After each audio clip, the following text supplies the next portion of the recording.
नमस्कार, मैं हूं एडवोकेट गोपाल कृष्ण मीणा और आप देख रहे हैं मेरा YouTube channel Gopal Krishna tech official. आज का यह सेशन हर उस नागरिक के लिए है जिसे पुलिस थाने में जाने से डर लगता है।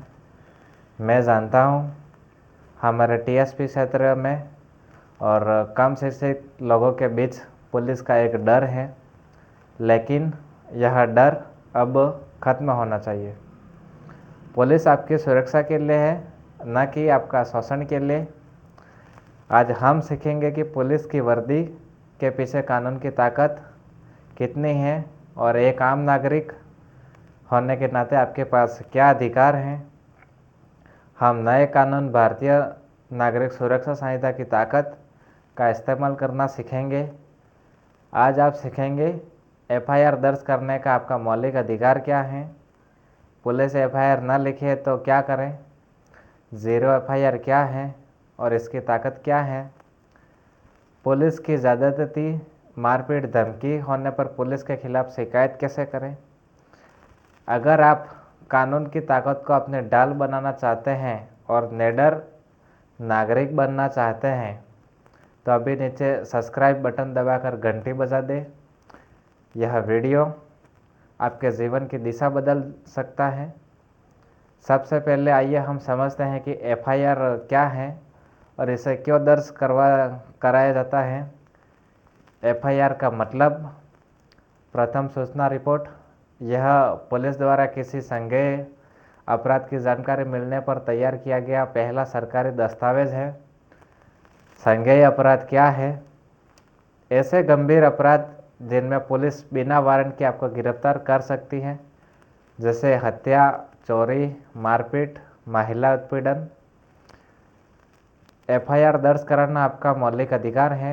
भारतीय नागरिक सुरक्षा संहिता की धारा 173। कानूनी आधार भारतीय नागरिक सुरक्षा संहिता की धारा 173 कहती है कि किसी भी संज्ञेय अपराध की सूचना मिलने पर पुलिस के लिए तुरंत एफआईआर दर्ज करना अनिवार्य है।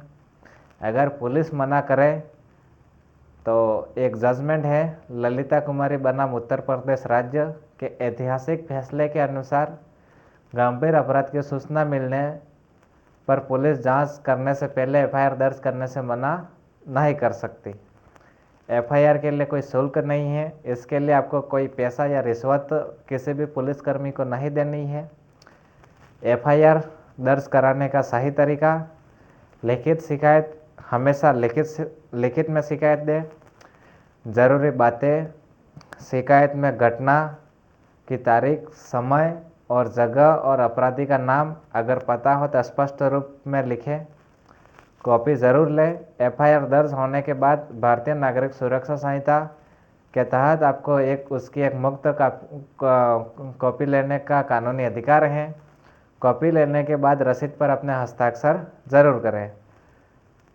दोस्तों, अगर पुलिस आपको टाल रही है तो उन्हें भारतीय नागरिक सुरक्षा संहिता की धारा 173 और सुप्रीम कोर्ट के आदेश की याद दिलाइए। डरिए नहीं, क्योंकि कानून आपके साथ है। अगर पुलिस एफआईआर नहीं लिखे तो क्या करें? अगर पुलिस अपने कानूनी जिम्मेदारी नहीं निभाती है, एफआईआर दर्ज करने से मना करती है, तो आपके पास 3 कानूनी हथियार हैं। पहला हथियार है उच्च अधिकारियों को शिकायत कर सकते हैं। सीधी एसपी या एडिशनल एसपी को भेजें। अगर थानाधिकारी ऐसे जो एफआईआर दर्ज नहीं करते हैं तो आप अपने लिखित शिकायत की कॉपी डॉक या ईमेल से जिला पुलिस अधीक्षक या वरिष्ठ पुलिस अधीक्षक को भेज सकते हैं।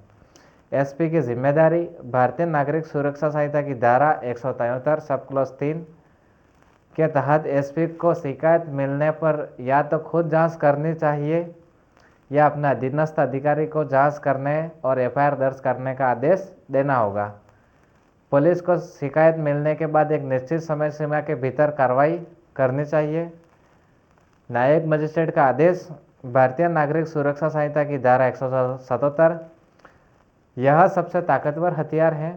अगर एसपी भी कार्रवाई नहीं करता है तो आप सीधे इलाके के न्यायिक मजिस्ट्रेट के पास एक आवेदन कर सकते हैं।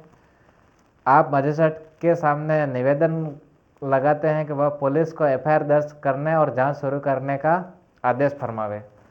मजिस्ट्रेट का आदेश पुलिस को मानना ही पड़ता है और इसके बाद एफआईआर दर्ज होकर जांच शुरू हो जाती है।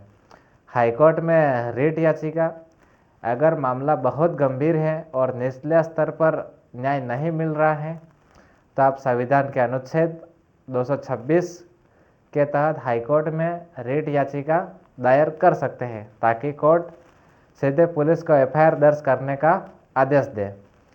हम इस महत्वपूर्ण जानकारी कवर कर चुके हैं। मुझे पता है टीएसपी क्षेत्र के मेरे भाई बहन के लिए यह जानना कितना ज़रूरी है। अगर आपको यह जानकारी स्पष्ट और सरल लग रही है तो कृपया इस वीडियो को लाइक करें ताकि ज़्यादा से ज़्यादा लोगों तक पहुँचे। ज़ीरो एफआईआर क्या है, इसकी ताकत, जब अपराध किसी दूसरे जिले या राज्य में हो जाए, ज़ीरो एफआईआर आपका सबसे बड़ी दोस्त है। ज़ीरो एफआईआर का मतलब क्या है? अगर अपराध आपके इलाके के बाहर हुआ है लेकिन आप तुरंत अपने पास के पुलिस स्टेशन पहुंचे हैं तो वह पुलिस स्टेशन आपकी शिकायत को तुरंत दर्ज कर लेता है, भले ही वह उनके क्षेत्राधिकार में हो या नहीं हो। एफआईआर नंबर, इस एफआईआर को एक ज़ीरो नंबर दिया जाता है, इसलिए इसे ज़ीरो एफआईआर कहते हैं। इसका मुख्य उद्देश्य यह सुनिश्चित करता है किसी भी अपराध की सूचना करने में देरी ना हो, खासकर महिलाओं और उनसे जुड़े मामलों में। ज़ीरो एफआईआर कैसे काम करती है? पुलिस की जिम्मेदारी, शिकायत दर्ज करने के बाद पुलिस स्टेशन ज़ीरो एफआईआर को संबंधित थाने जहां पर अपराध हुआ है उसको ट्रांसफ़र कर देता है।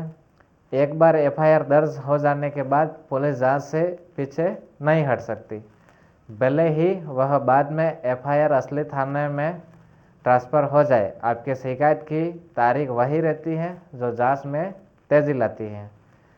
महिला अपराधों में विशेष प्रावधान, भारतीय नागरिक सुरक्षा संहिता में महिला उत्पीड़न के मामलों जैसे रेप, छेड़छाड़ में ज़ीरो एफआईआर दर्ज करना पुलिस के लिए और भी ज़्यादा ज़रूरी है।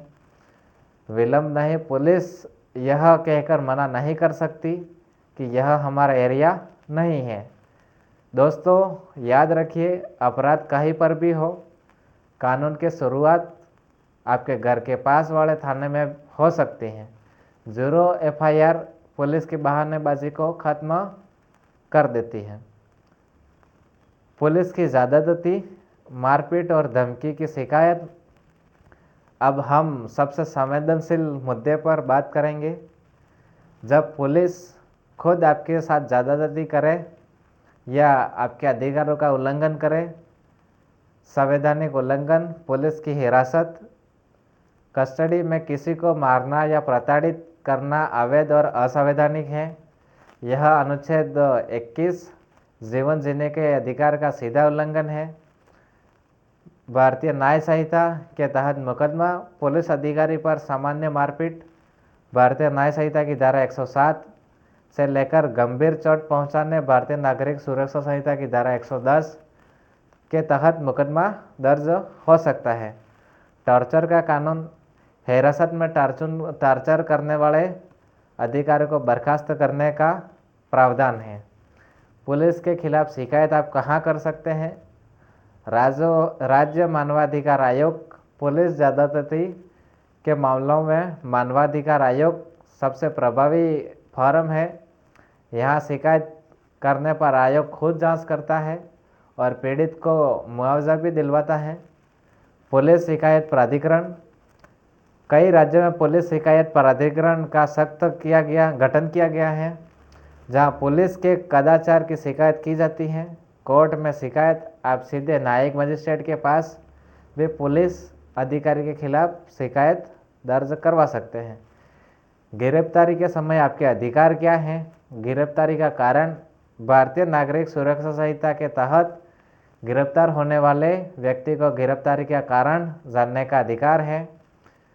मेमो पर हस्ताक्षर, आपको गिरफ्तारी मेमो पर हस्ताक्षर करने से पहले उसको पढ़ने का अधिकार है।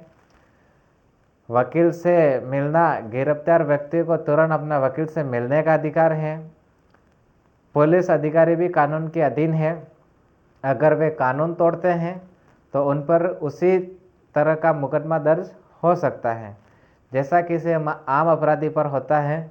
अपने शिकायत में पुलिस अधिकारी का नाम और बेस नंबर ज़रूर लिखें।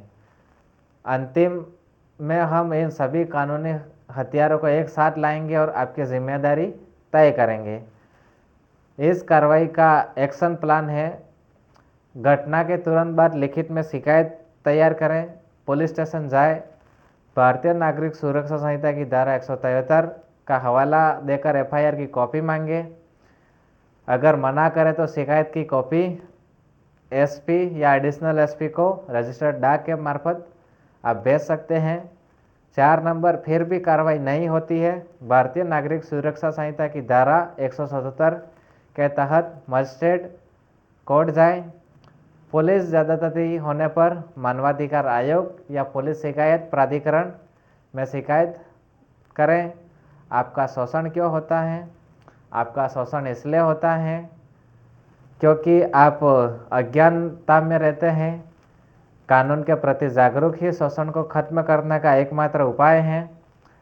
टीएसपी क्षेत्र में मेरे भाई बहनों को याद रखना होगा, कानून आपकी भाषा समझता है, आपको बस सही आवाज़ उठानी है।